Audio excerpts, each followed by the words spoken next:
What is going on, Opove Warriors? It's your boy Edward V, and today we're going to talk about how to use 16-8 for maximum fat loss. I'm going to break down the things that you should know when doing this intermittent fasting regimen, especially considering the science and the research that we know around 16-8 or just around intermittent fasting in general. I'm going to go ahead and break it down in this video. Stay tuned.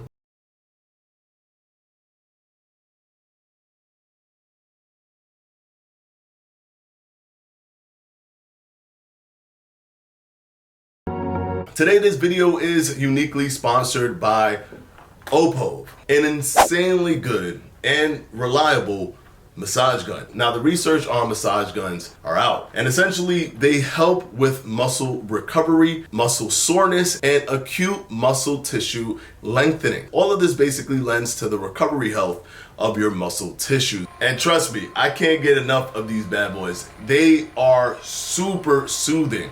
And because it's so ergonomically designed, you literally can get every part of your body, all the muscle tissues in your body with relative ease, either holding it like this or holding it like this. It is incredibly useful for muscle soreness and, of course, muscle recovery after a workout.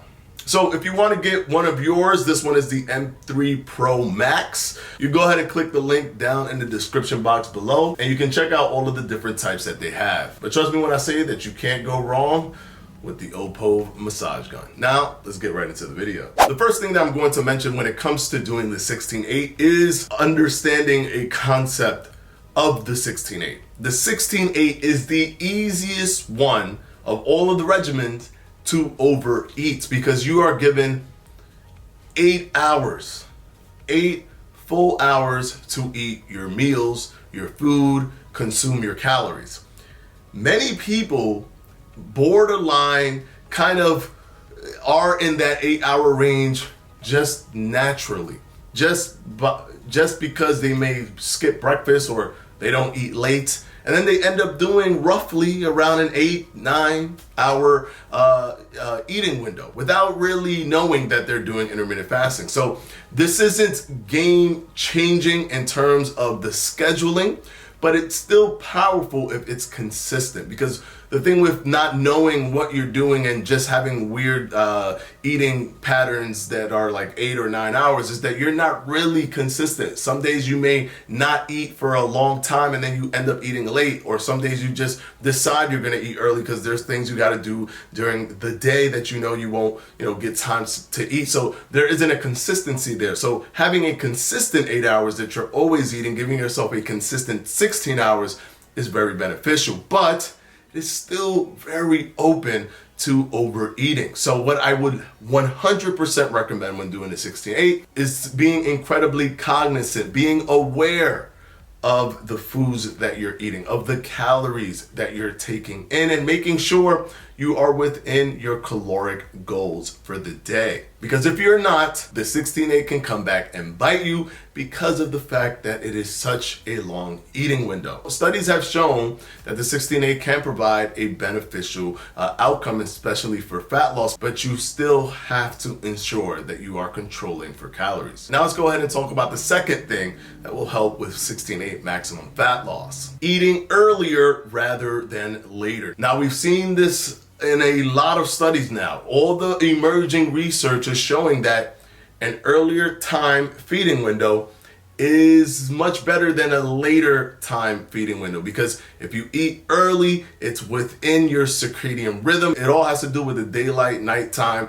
schedule and how our bodies react to that, even in terms of your metabolism, where there's times where it's at a heightened state. So eating earlier has shown to be more beneficial when controlled and tested against a group that eats later. So if you want to maximize fat loss, maybe start eating earlier in the day. Now, just so that you know, earlier does not necessarily mean that it has to be, breakfast or 8 o'clock or 9 o'clock in the morning. That early time restricted feeding time slot has been as wide as 8 to about 4 p.m. So basically, anything past 4 is going to be considered outside of that early time restricted feeding time frame. Number 3 bounces off of number 2, and essentially it's, if you don't eat early, then try your best not to eat late, because as the emerging research is coming out for early time restricted feeding, we are also seeing negative impacts of eating later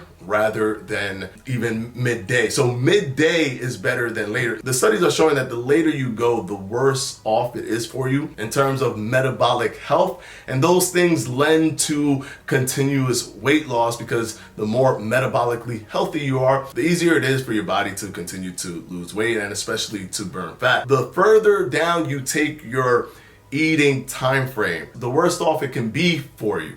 So you want to, at least, because that's too much for you and you're not really a morning eater, at least midday, try to avoid eating at night. And the final thing that I'm going to talk about when it comes to maximum fat loss for 16-8 is you must, and this is what we see in every single study, when the participants do the 16-8, usually in an ad libitum way where they can kind of eat how they want, whenever they want, or when they're free living, is that they tend to reduce physical activity. They tend to reduce exercise. But if anything, you need to try to increase your exercise or keep the exercise that you already do now. Because what will end up happening is that your body will decide to instead take calories from muscle tissues as well as fat, or more percentage of your muscle tissue, if you're not sending the signals to your body that the muscle is required. You need to be working out, especially doing resistance training. And remember that lean mass is the primary driver for your metabolic rate. So increasing skeletal muscle is really the only way you can kind of control lean mass in your favor. So you want to build as much muscle as possible or hold on to as much muscle as possible. You definitely don't want to degrade or lose muscle, because if you do, it's going to affect your metabolism that's already kind of reducing slightly because of the energy output that comes with losing weight. So if you're losing weight, you may hit a plateau, and usually that's because your energy output has kind of hit that net balance point where you are not expending enough energy to be at a net negative energy balance. You want to make sure that you are maintaining muscle mass or increasing muscle mass. Best way to do that is to do resistance training, either calisthenics or going to the gym, or if you have weights in your house, using that, whatever works best for you. Now, these are the 4 things that should definitely help you maximize fat loss when doing the 16-8. Hopefully this video was helpful for you. And of course, as always, I want to thank my patrons from my Patreon. I'm going to go ahead and put their names right up here.